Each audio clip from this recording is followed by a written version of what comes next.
안녕하세요. 시원 따뜻한 요원 오지윤 원장입니다. 오늘은 발이 따뜻해질 수 있는 방법들을 함께 알아보려고 합니다. 저번 영상에서 발시림의 원인이 자율신경 조절 기능의 문제라고 말씀드렸습니다. 어떻게 하면 이 자율신경을 좋아지게 할 수 있을까요? 우리 몸은 심장에서 강한 힘으로 혈액을 전신으로 보내주지만 구석구석 보내주는 역할은 자율신경계가 담당합니다. 내장기관, 근육, 혈관 운동을 조절하면서 혈액을 순환시키는데요. 자율신경계는 교감신경과 부교감신경이 상호작용을 하면서 조절하고 있습니다. 예를 들면 우리가 밖에서 업무를 보거나 사람을 만나면 나도 모르게 긴장하게 되고 신경 써야 할 게 많아지죠. 그러면 교감신경이 항진됩니다. 교감신경이 활성화되면 심장과 뇌 쪽으로는 혈액을 많이 보내지만 말초혈관 쪽은 잔뜩 긴장하고 수축되어서 발끝까지 혈액이 잘 못 갑니다. 그래도 보통은 부교감신경이 이 상황을 지켜보면서 수시로 혈관을 확장시켜서 증상을 완화시켜주고 있습니다. 잠시 손발이 싸늘해졌다가도 시간이 지나면 다시 따뜻해지는 이유가 이런 건데요. 하지만 문제는 발시림이 계속 지속되는 분들입니다. 자율신경 조절 기능에 문제가 생겨서 내 몸에서 컨트롤할 수 있는 범위를 넘어가 버리면 혈관 조절이 안 되고 말초순환장애가 나타나면서 발이 항상 차가운 상태가 됩니다. 정상 상태에서는 상황에 따라 발이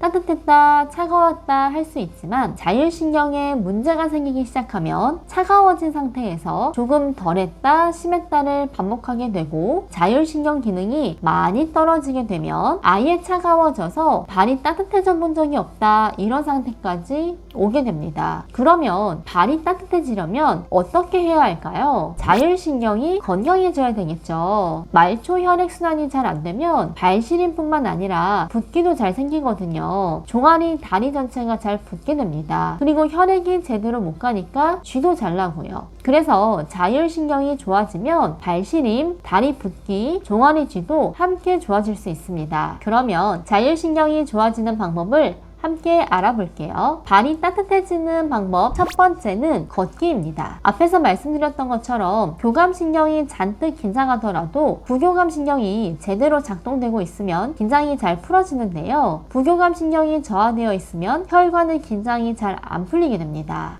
그래서 발이 따뜻해지려면 부교감신경 회복이 굉장히 중요해요. 이때 걷기가 도움이 됩니다. 발바닥에는 많은 신경이 분포하고 있는데요. 특히 발바닥을 자극하면 부교감신경이 활성화됩니다. 그래서 걷는 동안 발바닥이 자극되면 말초신경과 말초혈관이 자극되면서 긴장이 풀어질 수 있습니다. 걸을 때 엄청 빠르고 세게 걸을 필요는 없습니다. 부교감신경을 활성화시키는 게 목적이기 때문에 파워워킹보다는 오히려 천천히 심호흡을 하시면서 걷는 게 좋습니다. 그리고 맨발 걷기도 추천드려요.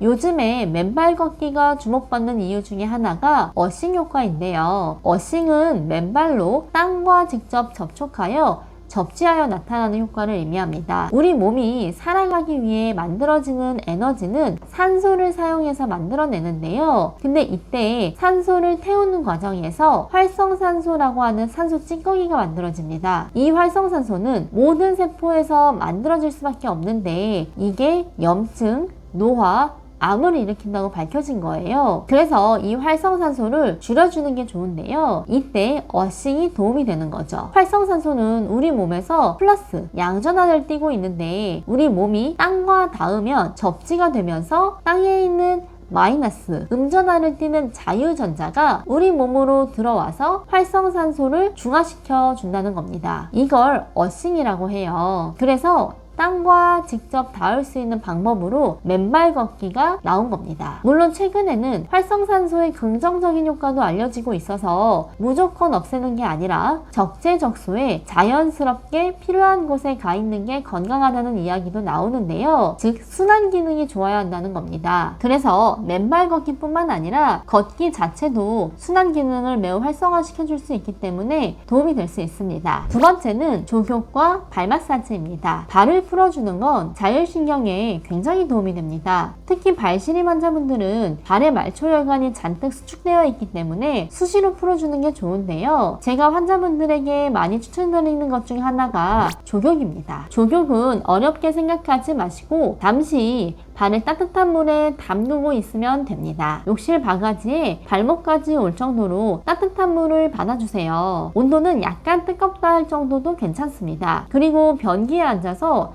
잠시 발을 담그고 있는 겁니다. 5분 정도도 괜찮습니다. 만약에 변기가 불편하시면 소파로 가지고 나오세요. TV 보시면서 잠시 앉아 계시면 되죠. 그리고 좀 더 시간이 괜찮으시다면 5분 담그고 발을 밖으로 빼서 2분 정도 내놨다가 다시 5분 담그고를 두세 번 정도 반복하세요. 이렇게 자극을 주는 게 말초혈관 확장에 도움이 됩니다. 그리고 수시로 발 마사지를 해주세요. 손으로 마사지를 해주셔도 되고 발바닥에 야구공이나 테니스공을 두고 굴리시는 것도 좋습니다. 자, 발시림이 있으시다면 걷기, 조교, 발 마사지를 통해 부교감 신경을 활성화해보세요. 일부러 하기 쉬운 방법들을 알려드렸습니다. 자율신경 조절 기능이 많이 떨어졌을 때는 적극적인 치료가 필요하지만 가벼울 때는 집에서 관리를 해주시는 것도 굉장히 도움이 됩니다. 꼭 따라해보시기 바랍니다. 오늘 영상도 도움되셨기를 바라고요. 다음에도 자율신경 건강에 도움되는 정보로 찾아뵙겠습니다. 감사합니다.